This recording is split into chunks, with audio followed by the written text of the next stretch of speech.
Praise the Lord. மத்தேயு 20ஆம் அதிகாரம் 1 முதல் 16 வசனம் வரைக்கும் ஆண்டவர் ஒரு சம்பவத்தை குறித்து சொல்லியிருக்கார். என்ன சம்பவம்னா, ஒரு எஜமான குறித்து சொல்லியிருக்கார். அந்த எஜமான் என்ன பண்ணுறாருன்னா, வேலைக்கு கூப்பிட்றாரு. ஒவ்வொருத்தரையாக காலையிலேருந்து சாயங்காலம் வரைக்கும் கூப்பிட்டு ஒவ்வொரு பணத்துக்கு நீங்கள் என்கிட்ட வேலை செய்ய வாரீங்களான்னு கூப்பிட்றாரு. சரின்ட்டு சம்மதித்து வந்திருக்காங்க. அதுக்கப்புறம் என்ன ஆகுதுன்னா, கடைசியாக சம்பளம் போடும்போது அப்போது என்ன பண்ணுறாரு, எல்லாருக்குமே ஒவ்வொரு பணம். காலைல வந்தவங்களுக்கும் அதே ஒரே பணம் தான், சாயங்காலம் வந்தவங்களுக்கும் அதே ஒரே பணம் தான் கொடுக்குறாரு. கொடுத்ததும் அவங்க திட்டுறாரு. இங்கே முணங்குறாங்க. என்ன சொல்கிறாங்கன்னா, வெயிலின் உஷ்ணத்தையும் எல்லாத்தையும் நாங்கள் தான் அனுபவித்தோம். ஆனால் இவங்க இப்போ தான் வேலைக்கு வந்தாங்க, அவங்களுக்கும் இங்கே ஒரு பணம் கொடுக்கீங்கன்னு சொல்லும்போது தான் அவர் சொல்கிறாரு, நான் தயால குணனாக இருக்கிறதுனால நீ ஏன் வன்கணனாக இருக்கேன்னு சொல்லி கேட்பார்.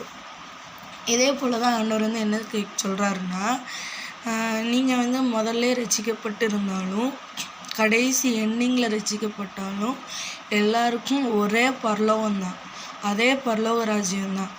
ஆனால் அதே அதிகாரத்தில் 16வது வசனம் எவ்வாறு கூறுகிறது? என்ன கூறுதுன்னா, பிந்தினோர் முந்தினோராயும் முந்தினோர் பிந்தினோராயும் இருப்பார்கள், அழைக்கப்பட்டவர்கள் அநேகர், தெரிந்து கொள்ளப்பட்டவர்களோ சிலர்னு சொல்லி ஆண்டவர் கூறுகிறார்.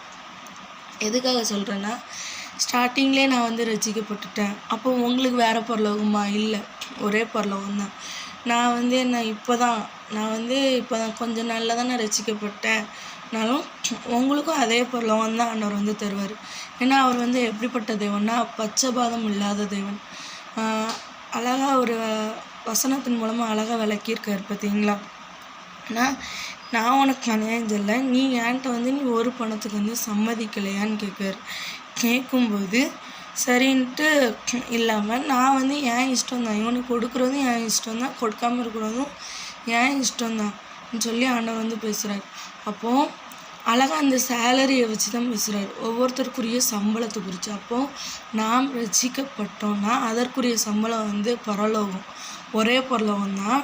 அதே போல் பாவத்தில் நம்ம மடிஞ்சோன்னா ஒரே தான் எல்லாருக்கும், அதே நரகம் தான். நரகங்கிறது நான் சின்ன பாவம் தான் செஞ்சேன், பெரிய பாவம் செஞ்சேன்னு கிடையாது, அதே நரகம் தான் எல்லாருக்கும் சொல்லி ஆண்டவர் சொல்கிறார். எனவே நம்முடைய தேவன் பட்சபாதம் இல்லாத தேவன். உங்களுக்கு கொடுத்துட்டு மற்றவங்களுக்கு கொடுக்காமல் அவர் இருக்க மாட்டார். அதனால் நீங்கள் அவரை ஸ்ட்ராங்காக பிடிச்சிக்கோங்க, அவர் உங்களை நடத்துவார். ஆமென். God bless you.